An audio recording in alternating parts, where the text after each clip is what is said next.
Composter ബിന്നാണിത്. ഇത് ഇങ്ങനെ set ചെയ്യണം, നമുക്ക് നോക്കാം. ഇത് നമ്മുടെ ബേസ് ആയിട്ടുള്ള ഭാഗമാണ്.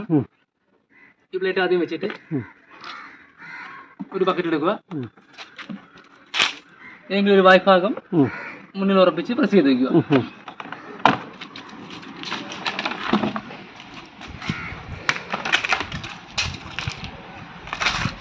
ഈ രണ്ടും സെയിം വിട്താണ്.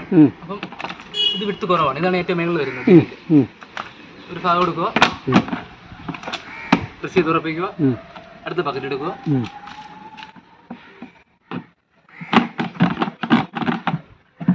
സെറ്റ്. അടുത്ത ഭാഗം ഉറപ്പിച്ച് ബക്കറ്റ് എടുത്ത്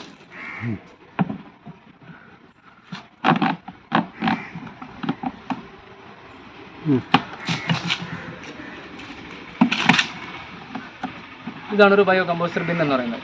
ഇതിൽ നമുക്ക് എങ്ങനെ നമുക്ക് ഇതിനെ സംസ്കരിച്ച് ബയോ ആക്കി മാറ്റാമെന്നുള്ളതിനെ കുറിച്ച് അടുത്ത് പറഞ്ഞുതരാം. നമ്മൾ ആദ്യം ചാക്കിലായിട്ട് ഇനാക്കുലം, ചകിരിച്ചോറടങ്ങി ഇനാക്കുലം എന്നുള്ള സംഭവമുണ്ട്. അത് നമ്മൾ ഈ ഒരു ബക്കറ്റിൻ്റെ മുൾഭാഗം എടുത്തിട്ട് ഈ ഒരു വായുവട്ടത്തിന് അത്രയും ഹൈറ്റിന് നമ്മൾ ചകിരിച്ചോറ് ഒന്ന് ഹൈറ്റ് ചെയ്ത് പൊക്കി നിർത്തുക. പിന്നെ നമ്മൾ ഇതിൽ ഇടേണ്ട വേസ്റ്റ് എന്ന് വെച്ചാൽ ബയോ വേസ്റ്റുകളായത് നമ്മുടെ പച്ചക്കറി, മീൻ, മുട്ട, ഉള്ളിത്തോല്, അങ്ങനെ മണ്ണിൽ അരിഞ്ഞു ചേരുന്ന എല്ലാം നമുക്ക് ഇതിൽ ചേർക്കാം. മാക്സിമം നമ്മൾ ഡ്രൈ ആയുള്ള രൂപത്തിലാണ് നമ്മൾ ഇടേണ്ടത്. ഇതിപ്പം ഇന്ന് നമ്മൾ ചകിരിച്ചോറിട്ട് നിറയ്ക്കുകയാണെങ്കിൽ അത് ഒരു ദിവസത്തെ രാവിലത്തെ, ഉച്ചത്തെ, വൈകിട്ട് ഫുഡിൻ്റെ വേസ്റ്റ് നമ്മൾ ഈ ചകിരിച്ചോറിന് മുകളിലോട്ട് ഇട്ട് ജസ്റ്റ് നിറച്ച് വയ്ക്കുക. അതിനുശേഷം വീണ്ടും കുറച്ച് ചകിരിച്ചോറിട്ട് ഒന്ന് സെറ്റ് ചെയ്ത് വയ്ക്കുക. അപ്പോൾ നമ്മൾ ഒരു ദിവസത്തെ ഇതായി മാറും. പിറ്റേ ദിവസം നമ്മൾ കണ്ടിന്യൂ ചെയ്ത് പോവുക. ഒന്നിന് മേളിൽ ഒന്ന് ലെയറായിട്ടാണ് നമ്മളിത് ചെയ്ത് പോകുന്നത്. 35 ദിവസം ആകുമ്പോൾ നമ്മൾ ഈ ബിന്നിൻ്റെ ഈ ഒരു ഭാഗമാകുമ്പോൾ 35 ദിവസം ആകുമ്പോൾ ഈ ബയോ ബിന്ന് സെറ്റാവും. അതിനുശേഷം നമ്മൾ ചകിരിച്ചോറ് 5-6 പിടി കൂടുതലിട്ട് നിരത്തി വെച്ചതിന് ശേഷം ഈ ബയോ ബിന്ന് നമ്മൾ ഏറ്റവും അടിഭാഗത്ത് വയ്ക്കുക. അതിന് മുമ്പാകെ നമ്മൾ ഈ ബയോ ബിന്ന് തയ്യാറാക്കുന്നതിന് മുമ്പ് തന്നെ ഒരു 5-6 ദിവസം കൂടുന്തോറും നമ്മൾ ഈ സ്റ്റിക്ക് വെച്ച് ഈ ഒരു സ്റ്റിക്ക് ഉപയോഗിച്ച് നമ്മൾ ഈ ഇളക്കി കൊടുക്കുക. ഇളക്കി കൊടുത്തതിന് ശേഷം 35 ദിവസം ആകുമ്പോൾ നമ്മൾ ഏറ്റവും അടിയിലോട്ട് വയ്ക്കുക. അപ്പോൾ ഒരു ബിന്ന് കംപ്ലീറ്റ് ആവും. അതുപോലെ ഈ രണ്ട് നിറയാത്തതും ഒന്നിന് മേളിൽ ഒന്നായി വെച്ച് പില്ലാവുന്നതിനനുസരിച്ച് നടുക്കും മേലോട്ട് വയ്ക്കുക. ഇത് നമുക്ക് ചെടികൾക്കും വാഴ അങ്ങനത്തെ എല്ലാത്തിനും നമുക്ക് ഉപയോഗിക്കേണ്ടി പറ്റും. എത്ര ദിവസം നിറയാൻ ഏകദേശം ഒരു 35 ദിവസമാണ് സാധാരണ എടുക്കുന്ന സമയം. അന്നേരം അത് കഴിഞ്ഞിട്ട് നമുക്കിത് ചെടികൾക്കും വാഴകൾക്കും അങ്ങനെ ഇതിപ്പം നിറഞ്ഞു കഴിയുമ്പം അത് താഴെ വെക്കണം എന്ന് പറഞ്ഞോ? സാർ, അത് നിറഞ്ഞു കഴിയുമ്പോൾ താഴെ വെക്കാം. അടുത്ത് പിന്നെ നമ്മൾ കംപ്ലീറ്റ് ചെയ്യുന്നു. അതിനിടയ്ക്ക് മുമ്പ് തന്നെ നമുക്ക് ഇത് ചെടികൾക്ക് മാറ്റാം. അത് ഉപയോഗിക്കണേലും ഉപയോഗിക്കാം, അല്ലെങ്കിൽ നമുക്ക് മാറ്റി വെക്കാം. അല്ലെങ്കിൽ നമുക്ക് 3 ഫില്ല് ചെയ്തിട്ട് വേണമെങ്കിൽ ചെടികൾക്ക് എടുക്കാറുണ്ട്. നമ്മൾ അത്രയും സമയം കളയണ്ട, ചെടികൾക്ക് കൊടുക്കാം. നമുക്കിവിടെ ചവറ് കൂടുതൽ ഉണ്ട്, അതുകൊണ്ട് 3 പെട്ടെന്ന് നിറയാൻ സാധ്യതയുണ്ട്. അത് അവിടെ ഈ കരിയിലേ കിടക്കുന്നുണ്ട്, ഉണങ്ങിയ കരിയില, അതൊക്കെ ഇടാവല്ലോ വേണമെങ്കിൽ. അല്ല, നമ്മളിതിൽ കരിയില, ചിരട്ട, അല്ല ഉണങ്ങിയ കരിയില, ഉണങ്ങിയതായത് നമ്മളിത് ഇപ്പം ഉപയോഗിക്കുന്നില്ല, മുമ്പ് ഉപയോഗിക്കുമായിരുന്നു. എന്താ അതിന്റെ കാര്യം? എന്താ ഉണങ്ങിയ ഇതിലിപ്പം ജലാംശം പൂർണ്ണമായിട്ടും ജലാംശം ഒട്ടുമില്ല, അതിനകത്ത് ഒട്ടുമില്ല സാർ. ഇതിൽ നമ്മൾ ഫുഡിന്റെ ഒക്കെ വേസ്റ്റ്, ചിലപ്പം പച്ചക്കറികളുടെ വേസ്റ്റ് ഒക്കെ വരുമ്പോൾ ചെറിയൊരു ജലാംശത്തിന്റെ ഒരു അംശം കാണാൻ ചാൻസ് ഉണ്ട്. അപ്പൊ അത് ഇലയോട്ട് ഇഴകി ചേർന്ന് ചെറുതായിട്ടൊരു അഴുകലല്ല, ചെറിയൊരു ഇതിന്റെ നമുക്ക് ഇതിന്റെ പൂർണ്ണ പ്രയോജനം കിട്ടത്തില്ലല്ലോ.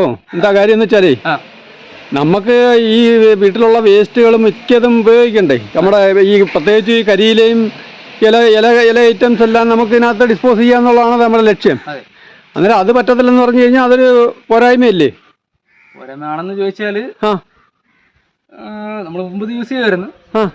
ഇപ്പൊ നമ്മളത് അല്ല, അത് വലിയൊരു പോരായ്മ. നമുക്കിപ്പം പിന്നെ ആഹാരത്തിന്റെ വേസ്റ്റ് എത്രമാത്രം വരും? അത് ഒരു വീട്ടിലൊന്നും വരത്തില്ല. നമ്മൾ ആദ്യം വേസ്റ്റ് ചെയ്ത് കളയോ. കിട്ടുന്ന ആഹാരം അങ്ങ് വേസ്റ്റ് ചെയ്യാൻ പറ്റത്തില്ല. പിന്നെ ഈ മീൻ, മുള്ള എല്ലാം ഒക്കെ അല്ലേ കാണത്തുള്ളൂ. അത് മാത്രം വെച്ചൊന്നും ഒരു കമ്പോസ്റ്റ് ഉണ്ടാക്കാൻ പറ്റുമെന്ന് എനിക്ക് തോന്നുന്നില്ല. മറിച്ച് ഈ കരിയിലയൊക്കെ ഉപയോഗിക്കുക എന്ന് പറഞ്ഞു കഴിഞ്ഞാൽ അതൊരു അസറ്റാണ്. കരിയിലയാണ് നമുക്ക് ഇവിടെ ഏറ്റവും കൂടുതലുള്ളത്. ഉപയോഗിക്കുമായിരുന്നു. അതിനെപ്പറ്റി ശാസ്ത്രീയമായിട്ട് എന്തെങ്കിലും പറയാനുണ്ടോ നിങ്ങൾക്ക്? ഇല്ല, അതിനെക്കുറിച്ച് പറയുന്നത് വെച്ചാൽ മണ്ണോട്ട് ഇടയ്ക്ക് ചേരുന്ന സാധനമാണ് കരിയില. അല്ല, അത് തെറ്റായിട്ടുള്ള, അത് നിങ്ങൾ അതിനെപ്പറ്റി ഒന്നും മനസ്സിലാക്കിയിട്ട് വരണം. ഉണങ്ങിയ കരിയില ഇട്ട് കഴിഞ്ഞാൽ എന്താ പ്രശ്നം എന്നുള്ള പറയണം. അത് ഉണങ്ങിയ കരിയില ഇടണം നമുക്ക്. ഏറ്റവും കൂടുതൽ കരിയിലയും ഈ പേപ്പറുകൾ അങ്ങനെയുള്ള അല്ല, പ്ലാസ്റ്റിക് ഒന്നും വേണ്ട. പ്ലാസ്റ്റിക് അല്ല, ഈ പച്ചില കമ്പോസ്റ്റ് എന്ന് പറയുന്ന സാധനങ്ങളാണ് നമുക്ക് ഉപയോഗിക്കാനുള്ളത്. അന്നേരം അതല്ലേ നമുക്ക് പിന്നെ ഇതിന് ഒരു പുതിയ ഗ്രേഡാക്കി എടുക്കേണ്ടത്. നമുക്ക് പച്ചക്കറി കമ്പോസ്റ്റായിട്ട് ഇടാൻ ഉപയോഗിക്കേണ്ടുന്ന ഒരു സാധനമാണ്. കാരണം ഈ പച്ചക്കറിയൊക്കെ നടുമ്പോൾ നമ്മൾ കരിയിലിടാറുണ്ട്, അതിനെ ഉണക്കിയാണ് ഇടുന്നത്. അന്നേരം അത് വേണ്ടെന്ന് പറയുന്നത് എങ്ങനെയാ? ട്രെയിനിങ് കിട്ടിയെന്ന് പറഞ്ഞു കഴിഞ്ഞാൽ കാര്യം കൂടെ പറയണം. നിങ്ങൾ എന്താ കാര്യത്തിൽ എന്തുകൊണ്ടാണ് അങ്ങനെ ഇടണ്ടെന്ന് പറയുന്നതെന്ന് പറയണം, അത് ചോദിക്കണം. അന്നേരം അടുത്ത ബാക്കി അപ്പോൾ പ്രോസസ് നടക്കട്ടെ. നിങ്ങളുടെ ഇതല്ലല്ലോ, കമ്പനി പറയുന്നതല്ലേ. ഇതിപ്പോ 12 വർഷമായിട്ടൊക്കെ യൂസ് ചെയ്യുന്നവരുണ്ട്. അവരുണ്ട് പറഞ്ഞു വെച്ചാൽ യൂസ് ചെയ്തിട്ടുണ്ട് എന്ന് പറയുന്നു. ഓരോ വർഷം മാറി വരുമ്പോഴും ഓരോ അല്ല, അത് പിന്നെ വ്യക്തമായിട്ടുള്ള ഒരു ഐഡിയ നമുക്ക് വേണം. എന്താണ് അതിൻ്റെ പ്രോസസ്സ്, എങ്ങനെ നടക്കുന്നതെന്ന് അറിയണം. കരിയിലിട്ടാൽ സാധാരണ ഇതിൽ പ്രശ്നം ഉണ്ടാവേണ്ടല്ല. കരിയിലെന്ന് പറയുന്ന ഒരു കമ്പോസ്റ്റ് ആണ്. മാക്സിമം നമ്മൾ മഴ നനയാത്തൊരു സ്ഥലത്താണ് വെക്കേണ്ടത്. ജലാംശം ഇതിനോട്ട് അകത്ത് ഇറങ്ങാൻ പാടില്ല. എങ്കിലും നമ്മൾ ഇതിനകത്ത് ബാക്ടീരിയ അങ്ങനത്തെ കാര്യങ്ങളൊക്കെ കയറി പുഴുവരിക്കേണ്ട ചാൻസ് കൂടുതലാണ്. അതുകൊണ്ട് നമ്മൾ മഴ നനയാത്ത സ്ഥലത്ത് വെക്കുക. ഈ ബിന്ന് വെക്കുന്ന സ്ഥലത്ത് നമ്മളിതിൽ ഒരു ഉറുമ്പൊക്കെ കയറാൻ ചാൻസ് ഉള്ള സ്ഥലം ആണെങ്കിൽ നമ്മൾ കുറച്ച് വെള്ളം ഈ വിടവിലോട്ട് ഒഴിച്ചു കൊടുത്താൽ ഇതുവഴി ഉറുമ്പ് കയറേണ്ട ചാൻസ് വളരെ കുറവായിരിക്കും, ഇല്ലാതായി മാറും. ശരി, ഇത്രയേ ഉള്ളൂ. അന്നേരം ഈ നമ്മൾ ചെയ്യേണ്ട ആദ്യം കുറച്ച് ഇനാക്കുല ഇടണം. സാർ നമ്മൾ ചെയ്യേണ്ടത് അതാണ് ഞാൻ പറഞ്ഞത് സാർ. ചകിരിച്ചോറടങ്ങിയ ഇനാക്കുല നമ്മൾ ആദ്യം ഈ ഒരു ബക്കറ്റിന്റെ ഈ ഭാഗം ഈ ഒരു വിട്ട് വരുന്നില്ല സാർ, ആ ഒരു കനത്തിന് നമ്മൾ 2 ഇഞ്ച് കനത്തിന് പൊക്കിയിടുക. എന്നിട്ട് നമ്മൾ ഒരു ദിവസത്തെ രാവിലത്തെ ഉച്ചത്തെയും വൈകിട്ടത്തെയും ആയ ഫുഡിന്റെ വേസ്റ്റ് ഈ നമ്മളെ ഇപ്പൊ രാത്രി ഇടുകയാണെങ്കിൽ രാത്രി വെള്ളം മാക്സിമം കുറയാം. നമ്മള് വനത് കാണുമല്ലോ ഈ ഫുഡിന്റെ കഞ്ഞി എടുക്കുകയാണെങ്കിൽ കഞ്ഞിയുടെ ആ ഒരു ചോറ് മാത്രം വെള്ളം വാർത്ത് കളയണം. ഇപ്പൊ നമ്മുടെ പുളിശ്ശേരി, തൈര്, മോരൊന്നും ഉപയോഗിക്കാൻ പറ്റില്ല. ലാക്റ്റിക് ആസിഡിന്റെ അംശമുള്ളതുകൊണ്ട് ഇതിനകത്ത് പുഴു കിട്ടാൻ ചാൻസ് കൂടുതലാണ്. ശരി. ബാക്കി ഉള്ളത് കഴിയുന്നതും വെള്ളം ഊർന്ന് കളഞ്ഞിട്ട് ബാക്കി വേസ്റ്റ് ഇടണം. കരിയിലിടാൻ പാടില്ലെന്നാണ് നിങ്ങൾക്ക് തന്നിരിക്കുന്നത്. അത് എന്താന്നുള്ളത് ഇനി ഒരു ക്ലാരിഫിക്കേഷൻ വേണം നമുക്ക്. ഓക്കെ, അത് പറയണം കേട്ടോ. ശരി, ഞാൻ എന്തായാലും സാറിന് അതിനെ കുറിച്ചുള്ള റിപ്പോർട്ട് ഞാൻ തരും. ഓക്കെ.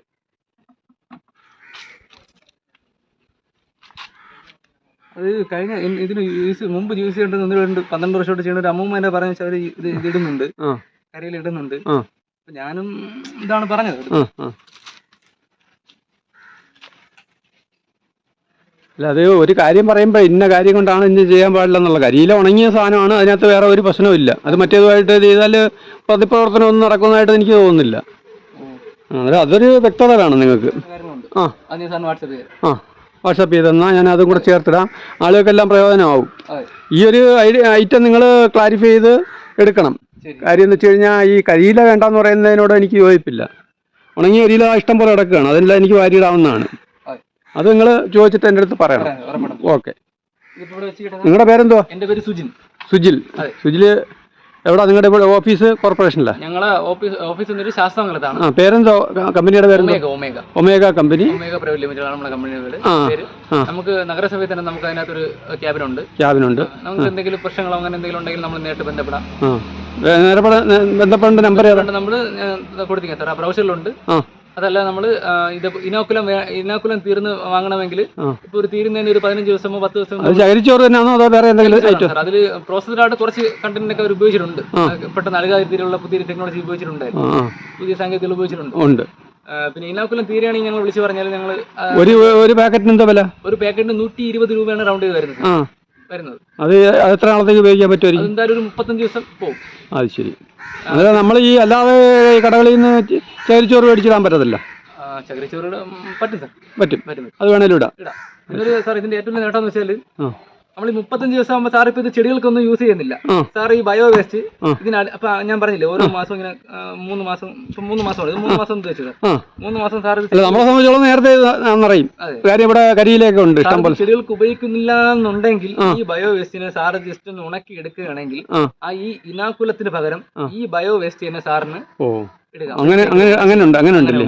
അതാണ് ഇതിന്റെ ഏറ്റവും വലിയ പ്രത്യേകത. അത് ശരി. അന്നേരം അത് ഒരു പാക്കറ്റ് വേണേൽ നമുക്ക് അങ്ങനെ ഉപയോഗിച്ചോണ്ടിരിക്കും. ഉണ്ടാക്കാം. ഉണ്ടാക്കുന്നില്ല, ഇത് ഇനാക്കുലമായിട്ട് മാറും, ഓട്ടോമാറ്റിക് മാറും. ഉണക്കി എടുത്തതിന് ശേഷം വീണ്ടും അത് പ്രോസസ് ചെയ്ത് അതാണ് ഇതിന്റെ ഏറ്റവും വലിയ ബെനിഫിറ്റ്. അത് ശരി. അന്നേരം അത് തന്നെ നമുക്ക് യൂസ് ചെയ്യാം.